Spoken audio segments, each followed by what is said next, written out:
कि अगर हम बिजावर को देखें तो हर चीज़ का एक अपना खूबियाँ होती हैं और कुछ खामियाँ होती हैं और उसका अध्ययन करके ही अपन उस चीज़ को का पूरा अध्ययन करके कि उसमें क्या हो सकता है, क्या संभावना। यहाँ पे सिंचाई के साधन छोटे छोटे से डैम बनाना, लोगों को जैसे सिंचाई बढ़े जिससे खेती अच्छी हो, खेती से जो उत्पाद हैं वो उत्पादों का निर्माण यहीं हो।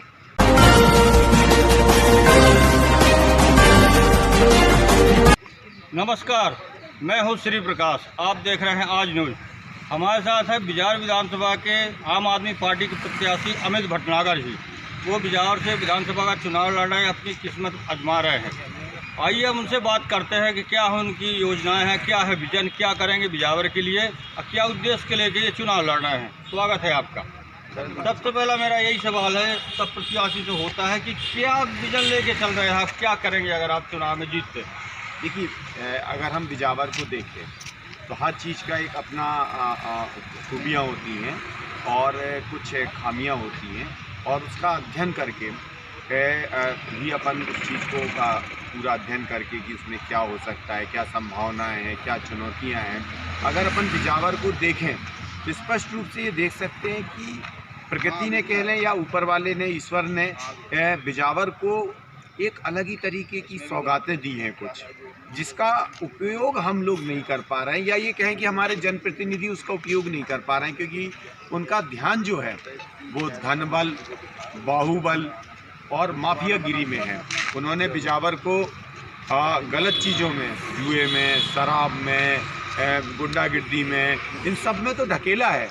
लेकिन जो बिजावर की सौंदर्य नैसर्गिकता है ना, इधर पे इको टूरिज्म की प्रबल संभावनाएं हैं। बिजावर जैसा शहर, नगर अगर इको टूरिज्म का केंद्र नहीं बन पाया। मैं एक चीज़ और आपको बता दूं कि ये वही बिजावर है जहां रॉक पेंटिंग्स, आप देखिए एक भीमबेटका जहां पर 10,000 ईसा पूर्व की रॉक पेंटिंग है, पूरे विश्व में यूनेस्को में उसका नाम है, पूरे विश्व में जाना जाता है। वहीं बिजावर में 40,000 हज़ार, 25,000 हज़ार ईसा पूर्व की रॉक पेंटिंग्स हैं जो उपेक्षित हैं।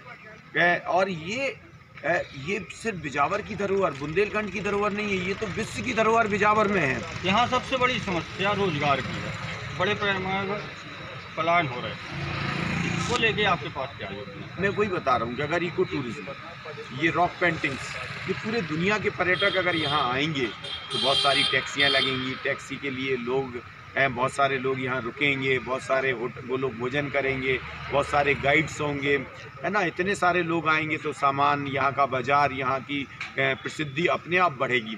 रोज़गार ये दूसरा ये है कि ये बहुत ही जंगल, वन, यहाँ वन आधारित उद्योगों की प्रबल संभावना है। ये बिजावर जो है, ये सिर्फ बिजावर के लोगों को रोज़गार नहीं, ये बिजावर आप ये देखिए कि बुंदेलखंड के कई जिलों को रोज़गार दे सकता है और इस देश के कई लोगों को रोज़गार दे सकता है। इतनी प्रबल संभावना है क्योंकि जंगल में हर तीसरे दिन एक नई जड़ी बूटी निकलती है। आंवला है, यहाँ चिरायता है, ये सारी चीज़ें हैं। और यहाँ के वनवासियों को, आदिवासियों को, युवाओं को निर्माण कार्य में और जो खेती का जो उत्पाद है ना, यहाँ पे सिंचाई के साधन छोटे छोटे से डैम बनाना, लोगों को जैसे सिंचाई बढ़े जिससे खेती अच्छी हो, खेती से जो उत्पाद हैं वो उत्पादों का निर्माण यहीं हो।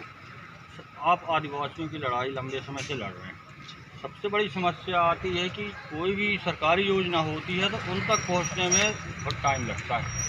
तो उसके लिए आपने क्या सोचा कि उनको योजनाएं जैसे लागू हों, उनको उसका फ़ायदा मिलना चाहिए? देखिए, सरकार की कई योजनाएं चल रही हैं और योजना निश्चित रूप से अच्छी है, लेकिन सरकार की नीयत नहीं है। यहाँ जो नेता है ना, मैं वही कह रहा हूँ कि यहाँ नेता जो है वो गलत दिशा में लगा हुआ है। उसका ध्यान इस तरफ है ही नहीं, उसका ध्यान अपनी शक्ति बढ़ाने का। वो अपना भपका तो बनाना चाहता है, बिजावर की शान नहीं बना, अपनी शान बनाना चाहता है। तो यही कारण है, मेरा जो सबसे पहला प्रयास होगा कि सरकारी योजनाएं सीधे लोगों तक, है ना। मेरा पूरा बीच में अधिकारी कर्मचारी घूसखोरी, रिश्वतखोरी ये नहीं। अगर अधिकारियों की तनख्वाहें कम हैं तो तनख्वाहें बढ़ा, सुविधाएं कम। आपसे बात की जाए तो सब समस्याओं में एक कौन सी ऐसी समस्या लगती है जो बिहार विधानसभा में है? देखिए, यहाँ पर लोगों को, युवा जो है, युवा तेज़ी से नशे की तरफ बढ़ रहे हैं। शराब है, जुआ है, इस तरफ बढ़ रहे हैं, और जहाँ की युवा शक्ति नशे की तरफ बढ़ रही है ना, पलायन निश्चित रूप से समस्या है, बिजली पानी सब समस्या, लेकिन युवाओं का दिशाहीन होना ये सबसे बड़ी समस्या है। उसका कारण ये है कि हम जो लोग हैं, जो राजनीति कर रहे हैं, जिनका एक दृष्टिकोण होना चाहिए, दर्शन होना चाहिए, वो युवाओं को कोई दृष्टिकोण नहीं दे पाए, गुंडागिर्दी। तो यहाँ वाचनालय, युवाओं को एक दिशा दिया जाए, यहाँ पे कुश्ती का खोला जाए, कुछ ऐसी चीज़ें खोली जाएं, कंस्ट्रक्टिव चीज़ें, वाचनालय हो, पुस्तकालय हो, ये सारी होगा तो युवाओं का ध्यान एक अच्छी दिशा में। अभी आप क्षेत्र का भ्रमण कर रहे हैं, आपने कई चीज़ ऐसे नई चीज़ देखी होंगी, आपने लंबे समय से भी कर रहे हैं, अभी कुछ समय से चुनाव के समय आप ज़्यादा कर रहे हैं, तो ऐसी कौन सी कमी लगी जो हाँ तुरंत उसका फ़ायदा मिलना चाहिए जनता को, वो कमी पूरी होनी चाहिए? अब मुझे जो लग रहा है कि यहाँ पर चारों तरफ सरकारी योजनाएं जो हैं उसका लाभ जनता को नहीं मिल पा रहा। पीने के पानी से भी जनता महरूम है। कई गांव ऐसे हैं जो लाइट से महरूम हैं। सड़कें जो छोटी छोटी सी, स्कूल है, स्कूल में देख रहा हूँ स्कूल की स्थिति अत्यंत दयनीय है।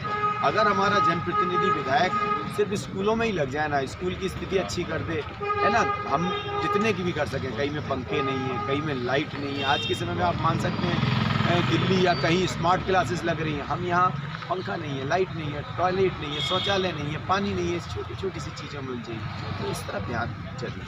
अमित जी की सोच अच्छी है, योजनाएं अच्छी हैं। अब अगर इन्हें मौका मिलता है तो हमारी शुभकामनाएं है कि इन योजनाओं को पूरी करेंगे। हम इनसे एक बार और बात करेंगे चुनाव के बीच में। जब तक के लिए बिजावर से मैं श्री प्रकाश भट्ट, आज न्यूज़ के लिए।